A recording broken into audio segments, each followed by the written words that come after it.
Bendiciones, bendiciones mi gente, qué feliz me siento de estar de nuevo por acá, compartiendo en este nuevo episodio de Su Palabra es Verdad. Estamos muy contentos por el feedback que hemos recibido de los episodios anteriores.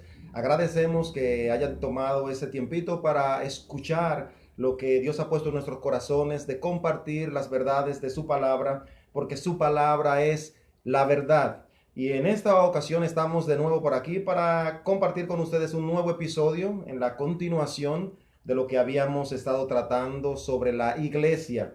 Y hay muchas cosas que hablamos, pero hay muchas cosas más que todavía queremos compartir con ustedes que son de gran bendición sobre la evolución y el desarrollo de la iglesia. Así que reciban todos ustedes en esta oportunidad a Esmer Pérez Lora, que tiene muchas cosas importantes que decirle. Hola, Esmer. Hola Sandy, es un gusto para mí saludar a todos los que nos escuchan en este momento. Dios le bendiga de manera especial y me da mucho gusto continuar hablando sobre la iglesia en esta oportunidad.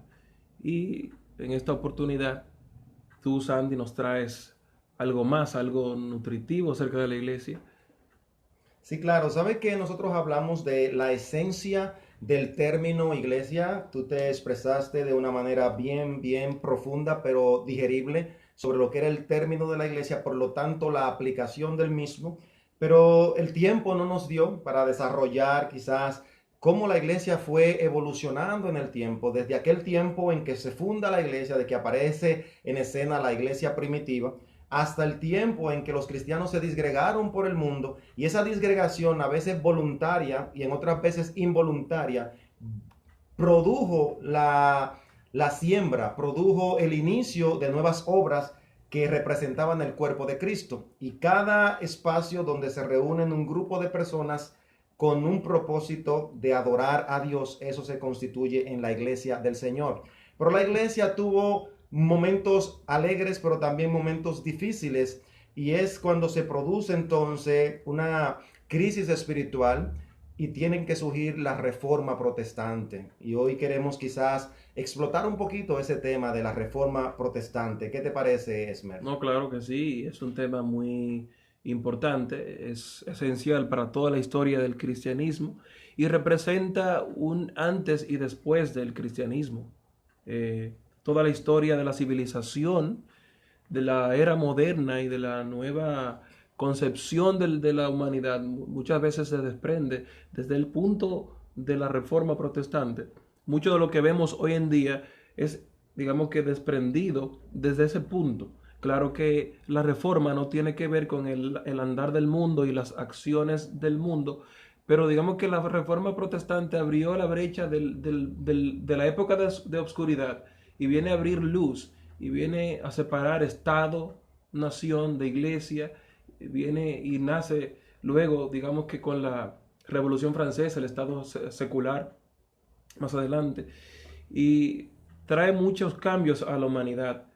Y creo que eso es uno de los temas muy, digamos que enfatizados por los herederos de la reforma, digamos, de alguna manera.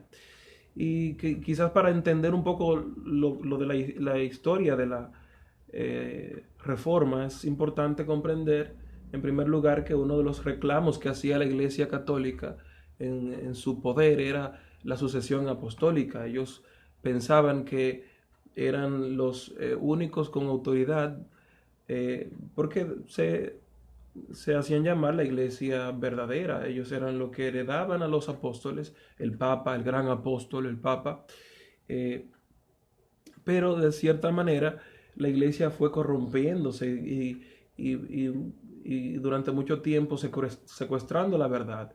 La verdad fue oculta y vino una época de oscuridad que de manera muy enfática secuestró la verdad de Cristo, la verdad de la Escritura, y eso fue algo que desencadenó luego en una explosión muy grande llamada Reforma Protestante.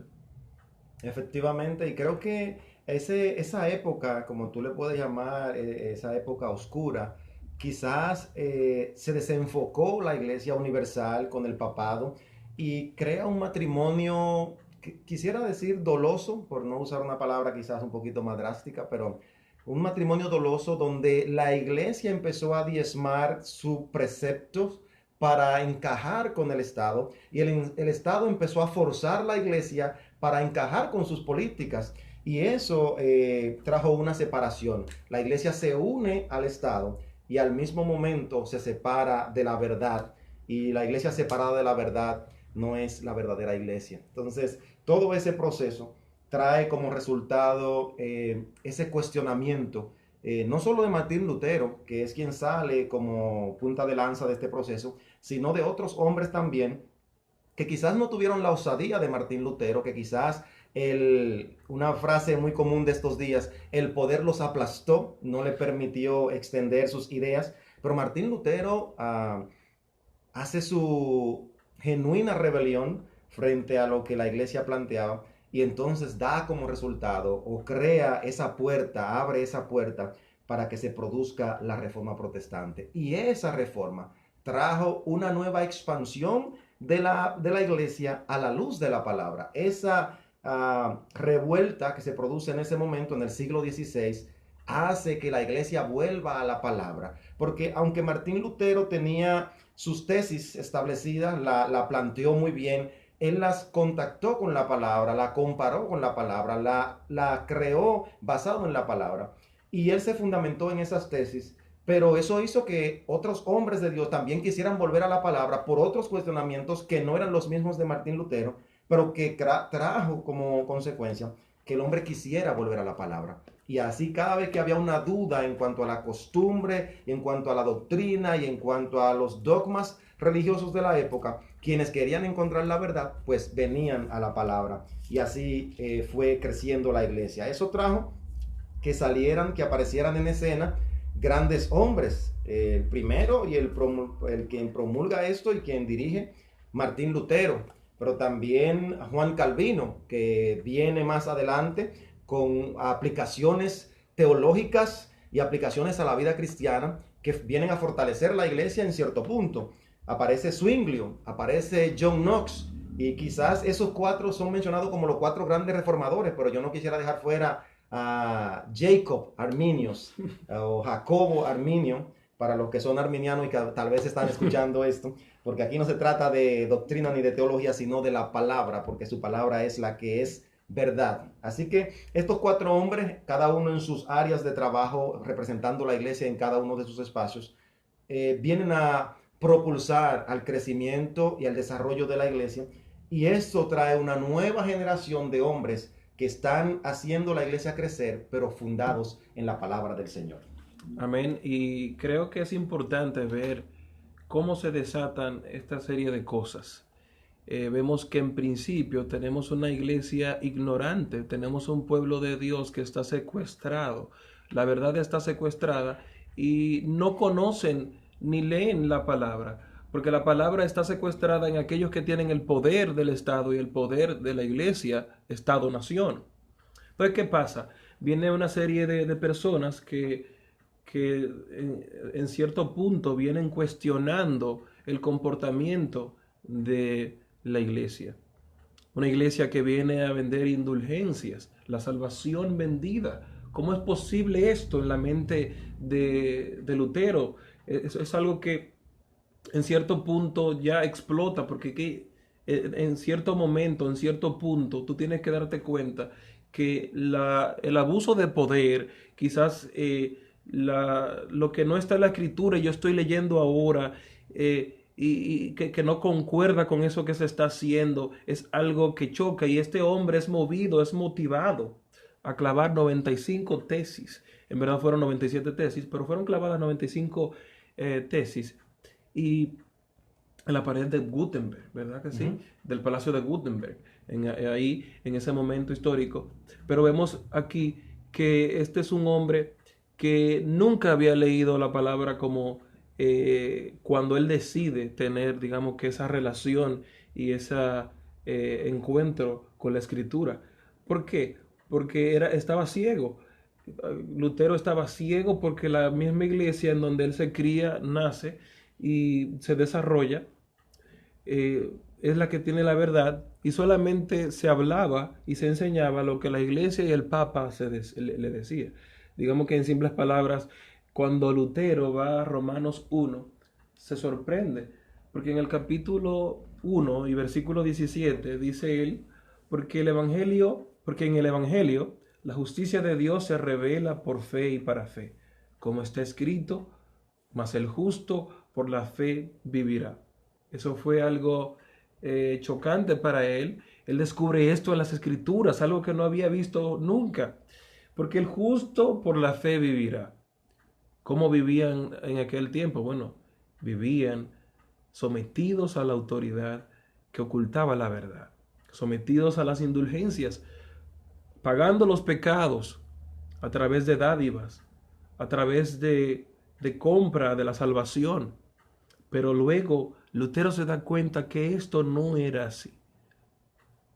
Y justamente, fíjate cómo obra Dios de una manera misteriosa, porque en cuanto Lutero entra al monasterio y comienza a interactuar con sus superiores, ah, todos notaron que Lutero tenía una inquietud por el conocimiento y quizás por la verdad, que es la palabra correcta.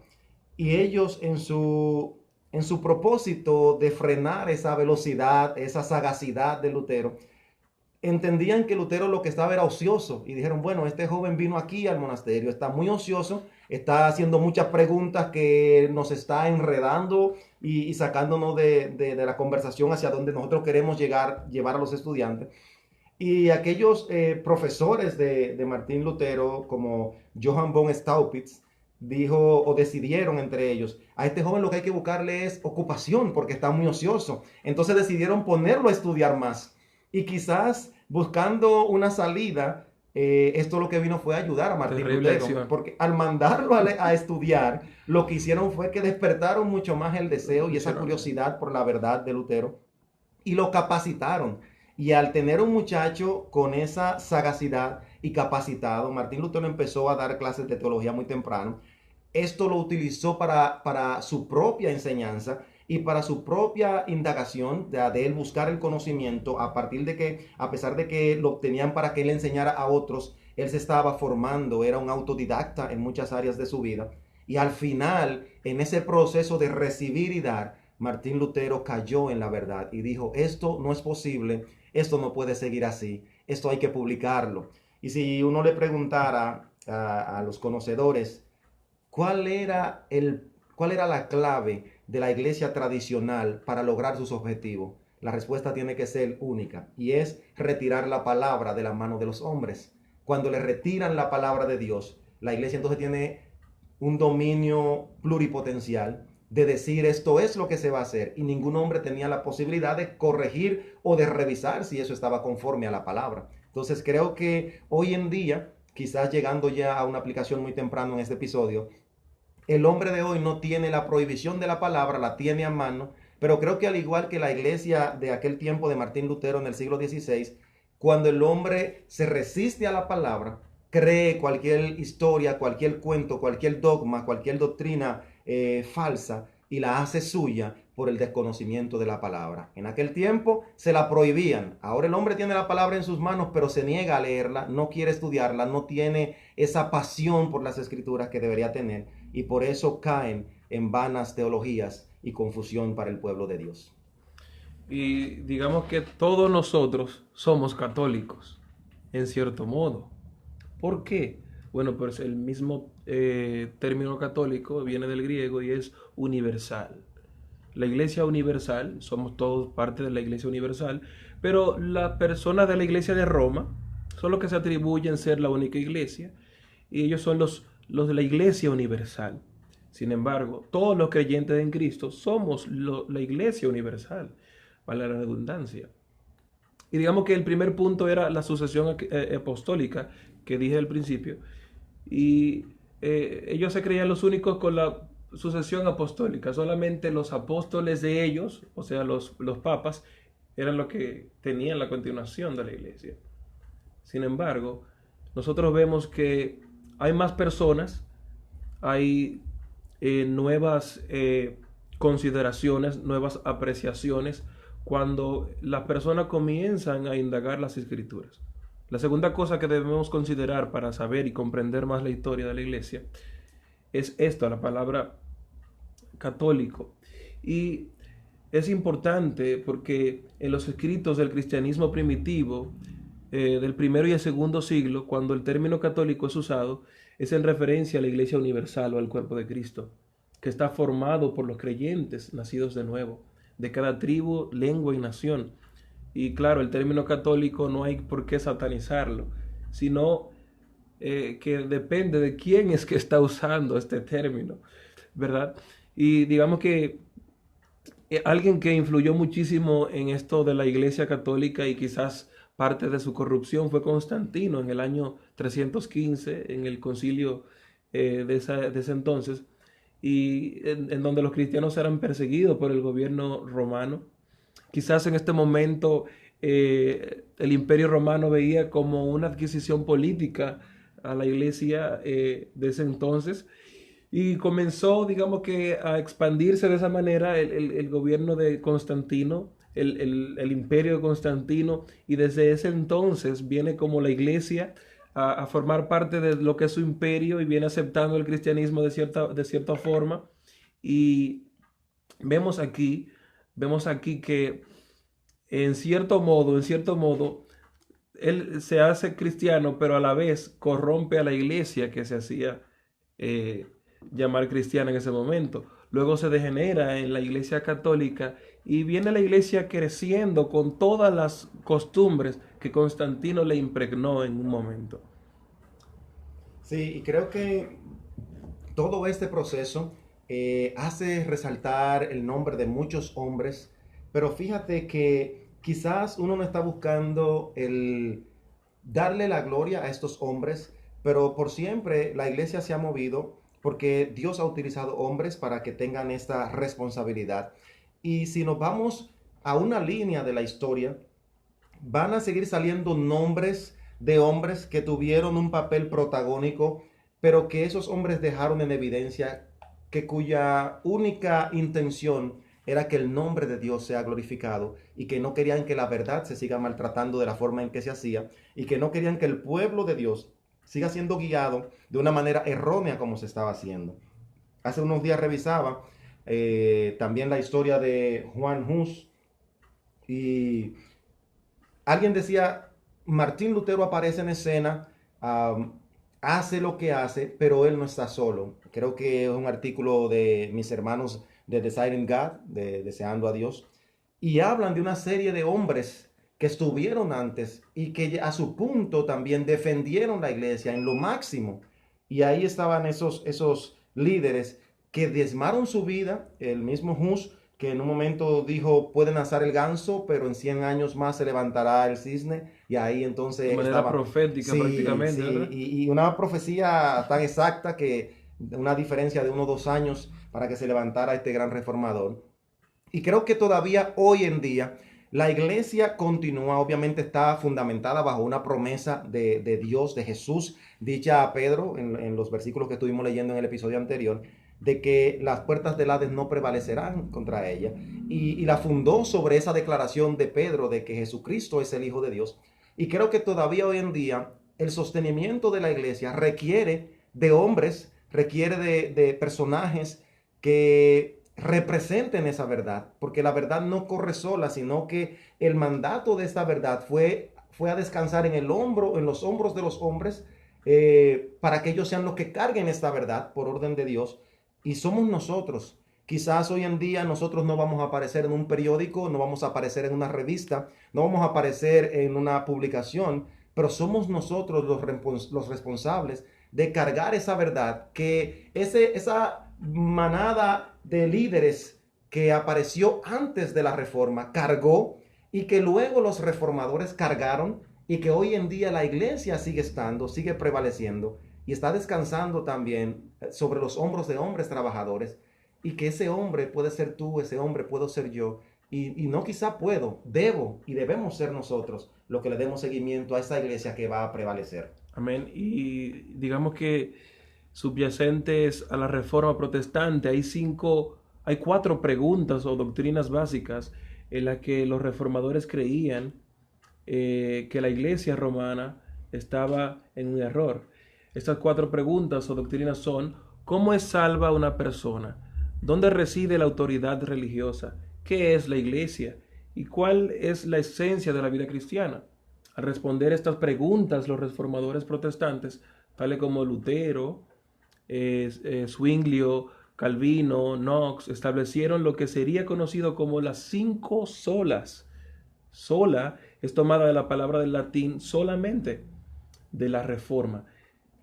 Estos 5 puntos de doctrina fueron el corazón de la Reforma protestante, y fue por estas 5 doctrinas bíblicas esenciales que los reformadores protestantes tomarían su posición contra la Iglesia Católica Romana, resistiendo las demandas puestas sobre ellos aún al punto de morir. Oigan esto, aún al punto de morir. Esto fue por la iglesia. La iglesia secuestrada era, digamos que, diezmada por la iglesia católica en ese entonces, y estas personas estaban dispuestas a morir por la iglesia. Y estas 5 doctrinas esenciales de la Reforma protestante son la sola escritura, o solamente la escritura, la Biblia, sola gracia, o solamente la gracia, o sea, solamente salvos por gracia, la sola fide, solamente por la fe, solus Christus, en Cristo solamente hay salvación, soli Deo gloria, solo a Dios la gloria. Estas 5 doctrinas esenciales transversales de la Reforma fueron los puntos que los reformadores enfatizaron, y fueron como ese gran pilar, ese gran baluarte que ellos expusieron. Y digamos que la sola escritura nos dice que esto afirma la doctrina bíblica de que solo la Biblia es la única autoridad para los asuntos de fe y práctica. La escritura, y solamente la escritura, es la norma por lo cual todas las enseñanzas y doctrinas de la iglesia deben ser medidas, como Martín Lutero declaró tan elocuentemente cuando se le pidió retractarse de sus enseñanzas: que se me convenza mediante testimonios de la escritura y claros argumentos de la razón, porque no le creo ni al Papa ni a los concilios, ya que está demostrado que a menudo han errado, contradiciéndose a sí mismos por los textos de la Sagrada Escritura que he citado. Estoy sometido a mi conciencia y ligado a la palabra de Dios. Por eso no puedo ni quiero retractarme de nada, porque hacer algo en contra de la conciencia no es seguro ni saludable. No puedo hacer otra cosa. Esta es mi postura. Que Dios me ayude. Amén. Esto fue algo totalmente en contra de estos líderes. Sola gracia nos dice que la salvación es solamente por la gracia. Esto afirma la doctrina bíblica de que la salvación es únicamente por la gracia de Dios y que somos rescatados de su ira por su gracia solamente. La gracia de Dios en Cristo no es solamente necesaria, sino que es la única causa eficiente de la salvación. Esta gracia es el trabajo sobrenatural del Espíritu Santo que nos trae a Cristo, al librarnos de nuestra esclavitud del pecado y levantarnos de la muerte espiritual, de la vida espiritual muerta en que estamos. La sola fide, solamente por la fe en Jesucristo, la fe. Esto afirma la doctrina bíblica de que la justificación es por gracia solamente a través de la sola fe en Jesucristo únicamente. Solus Christus, esto afirma la doctrina bíblica de que la salvación se encuentra solamente en Jesucristo, el único camino, la verdad y la vida. Él es la vida misma, el pecado no puede contra él. No es por indulgencias, no es comprando la salvación. Y soli Deo gloria, solamente la gloria a Dios. Amén, amén. Y mira, quisiera cerrar esta parte ya con algo que creo que es en lo que todo creyente está de acuerdo. Dentro de la corriente protestante de nosotros, los creyentes en Cristo, nuestras diferentes denominaciones pueden tener algunas diferencias, pero hay algo en lo que todos estamos de acuerdo, y es en esas 5 doctrinas.